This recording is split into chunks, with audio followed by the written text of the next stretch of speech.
ಇವತ್ತು ಇಡೀ ಕರ್ನಾಟಕದಲ್ಲಿ ಯಾವ ಕ್ಷೇತ್ರದಲ್ಲಿ ಕಾಂಗ್ರೆಸ್ ಶಾಸಕ ಇದ್ದಾರೆ ಅಲ್ಲೇ ಭಾರತೀಯ ಜನತಾ ಪಾರ್ಟಿ ಕಾರ್ಯಕರ್ತರು ಪದಾಧಿಕಾರಿ ಹೋಗಿ ಒಂದು ಸೌಹಾರ್ದತೆಯಿಂದ ಒಂದು ಮನವಿಯನ್ನು ಕೊಡ್ತಾ ಇದ್ದೀವಿ. 10 ತಿಂಗಳ ಆಗಿ ಹೋಗಿದೆ. ಕರ್ನಾಟಕದಲ್ಲಿ ಕಾಂಗ್ರೆಸ್ ಸರ್ಕಾರ ಅಧಿಕಾರದಲ್ಲಿ ಬಂದಿದೆ. ನಮ್ಮ ಗಮನಕ್ಕೆ ಬಂದಿದ್ದ ಪ್ರಕಾರ ಎಲ್ಲೂ ಅಭಿವೃದ್ಧಿ ಕಾಮಗಾರಿ ನಡೀತಾ ಇಲ್ಲ, ಎಲ್ಲೂ ಗುದ್ದಲಿ ಪೂಜೆ ಆಗಿಲ್ಲ. ಅದಕ್ಕೆ ಕಾರಣ ಕಾಂಗ್ರೆಸ್ ಅಧಿಕಾರದಲ್ಲಿ ಬರಬೇಕಂತ ಹೇಳಿ ಏನು ಮನಸ್ಸಿಗೆ ಬರುತ್ತೆ ಆ ಥರ ಗ್ಯಾರಂಟಿಯನ್ನು ಜಾರಿ ಮಾಡಿದರು. ಯಾವುದೂ ಸರ್ಕಾರ ಖರ್ಚು ವೆಚ್ಚ ಬಗ್ಗೆ ನಮ್ಮ ಕಡೆ ಎಷ್ಟು ಹಣ ಇದೆ, ಯಾವ ವಿಷಯಕ್ಕೆ ಎಷ್ಟು ಬಿಡುಗಡೆ ಮಾಡಬೇಕು ಅಂತ ಹೇಳಿ ವಿಧಾನಸೌಧದಲ್ಲಿ ಅವರು ನಿರ್ಣಯ ಮಾಡ್ತಾರೆ, ಅಧಿವೇಶನದಲ್ಲಿ ಬಜೆಟ್ ಮಂಡನೆ ಮಾಡ್ತಾರೆ. ಆ ಪ್ರಕಾರ ಬ್ಯಾಲೆನ್ಸಿಂಗ್ ಮಾಡುತ್ತಾ ಸರ್ಕಾರ ನಡೆಸಬೇಕಾಗತ್ತೆ. ಇವರು ಅಧಿಕಾರ ಬೇಕು ಅಂತ ಹೇಳಿ ಬೇರೆ ಬೇರೆ ಗ್ಯಾರಂಟಿ ಕೊಟ್ಟಿದ್ದ ಕಾರಣ ಇವತ್ತು ಸರ್ಕಾರ ದಿವಾಳಿ ಆಗುವಂಥ ಸ್ಥಿತಿಗೆ ಬಂದಿದೆ. ನಮ್ಮ ಗ್ರಾಮೀಣ ಕ್ಷೇತ್ರದಲ್ಲಿ ಶಾಸಕಿಯವರು ಮಂತ್ರಿ ಇದ್ದಾರೆ. ಇವತ್ತು 10 ತಿಂಗಳಾದ ನಂತರ ಎಲ್ಲೆಲ್ಲಿ ನಾವು ಪ್ರವಾಸ ಮಾಡ್ತಾ ಇದ್ದೇವೆ, ಜನರದ ಆಕ್ರೋಶ ಕಂಡು ಬರ್ತಾ ಇದೆ. ಎಲ್ಲಿಯೂ ಗುದ್ದಲಿ ಪೂಜೆ ಆಗ್ತಾ ಇಲ್ಲ, ಅಭಿವೃದ್ಧಿ ಆಗ್ತಾ ಇಲ್ಲ, ರಸ್ತೆ ಹಾಳಾಗ್ತಾ ಇದೆ.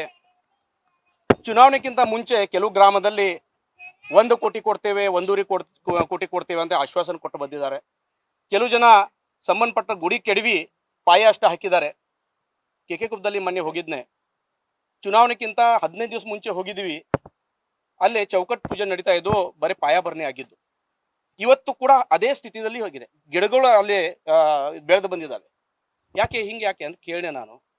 ಇಲ್ಲ ರೀ, ಆಶ್ವಾಸನೆ ಕೊಟ್ಟಿದ್ರು 1.5 ಕೋಟಿ ಕೊಡ್ತೇವೆ ಅಂತೇಳಿ, ಇನ್ನೂ ನಮಗೆ ಬರೀ 10 ಲಕ್ಷ ಅಷ್ಟೇ ಬಿಟ್ಟಿದೆ, ಇಷ್ಟು ಕೆಲಸ ನಿಂತು ಬಿಟ್ಟಿದೆ ಅಂತ ಹೇಳಿ ಜನರ ಆಕ್ರೋಶ ಹೊರ ಆಗ್ತಾ ಇದೆ. ಇದರ ಅರ್ಥ ಏನು? ಈ ರಾಜ್ಯ ಸರ್ಕಾರ ನಡೆಸಲಿಕ್ಕೆ ಲಾಯಕ್ಕಿಲ್ಲ, ಯೋಗ್ಯ ಇಲ್ಲ ಅಂತ ನನಗೆ ಅನ್ಸುತ್ತೆ.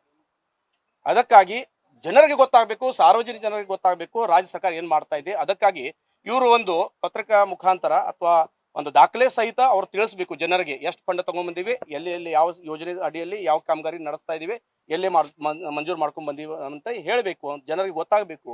ಅದಕ್ಕೆ ನಾವಿಲ್ಲಿ ಬಂದಿದ್ದೀವಿ. ಇವತ್ತು ಕೇಂದ್ರ ಸರ್ಕಾರದ ಯೋಜನೆಗಳು ಅಷ್ಟು ನಡೀತಾ ಇದೆ. ಇವತ್ತು ರಾಶನ ಕೇಂದ್ರ ಸರ್ಕಾರ ಕೊಡ್ತಾ ಇದೆ, ಅಕ್ಕಿ ಕೇಂದ್ರ ಸರ್ಕಾರದಿಂದ ಬರ್ತಾ ಇದೆ, ಉದ್ಯೋಗ ಖಾತ್ರಿ ಕೇಂದ್ರ ಸರ್ಕಾರದಿಂದ ಬರ್ತಾ ಇದೆ, ಜಲ ಜೀವನ ಮಿಷನ್ ಕೇಂದ್ರ ಸರ್ಕಾರದಿಂದ ಬರ್ತಾ ಇದೆ, ಕಿಸಾನ್ ಸಮ್ಮಾನ ಯೋಜನೆ ಮುಖಾಂತರ ರೈತರಿಗೆ ಹಣ ಕೇಂದ್ರ ಸರ್ಕಾರದಿಂದ ಬರ್ತಾ ಇದೆ. ನಾನಾ ಪ್ರಕಾರದ ಏನು ಯೋಜನೆ ನಡೀತಾ ಇದೆ, ಕೇಂದ್ರ ಸರ್ಕಾರ ಕೆಲಸ ಅಷ್ಟೇ ನಡೀತಾ ಇದೆ, ರಾಜ್ಯ ಸರ್ಕಾರದ ನಡೀತಾ ಇಲ್ಲ. ಅದಕ್ಕಾಗಿ ನಾವು ಇಲ್ಲಿ ಒಂದು ಮನವಿ ಕೊಡ್ಲಿಕ್ಕೆ ಬಂದಿದ್ದೀವಿ. ಈಗ ಮೊನ್ನೆ 800 ಕೋಟಿ ರೂಪಾಯಿ ಬಿಡುಗಡೆ ಆಯ್ತು, ಅದರ ಸಂಭ್ರಮಾಚರಣೆ ಕೂಡ ಮೇಡಮ್ ಅವರ ಆಫೀಸಲ್ಲಿ ಆಯ್ತು. ಇದು ಗಮನಕ್ಕೆ ಅದು ಘೋಷಣೆ ಮಾಡಿದ್ದಾರೆ, ಎಲ್ಲಿ ಅವರು ಅನುದಾನ ಮಂಜೂರು ಮಾಡಿದ್ದಾರೆ, ಅನುಮೋದನೆ ಕೂಡ ಸಿಕ್ಕಿದೆ ನೋಡಿ. ಅದು ದಾಖಲೆ ಸಹಿತ ಕೊಡ್ಲಿ, ಖುಷಿ ಇದೆ ನಮಗೆ. 800 ಕೋಟಿ ಸರ್ಕಾರ ತಗೊಂಡ್ ಬಂದಿದೆ ಅಂದ್ರೆ ನಾವು ಕೂಡ ಖುಷಿ ಆಗ್ತೇವೆ. ನಮ್ಮ ಗ್ರಾಮೀಣ ಜನರಿಗೆ ಅಭಿವೃದ್ಧಿ ಆಗ್ಬೇಕು, ಕೆಲಸ ಆಗ್ಬೇಕು, ಅಷ್ಟೇ ನಮ್ದು ಇಚ್ಛೆ ಇದೆ.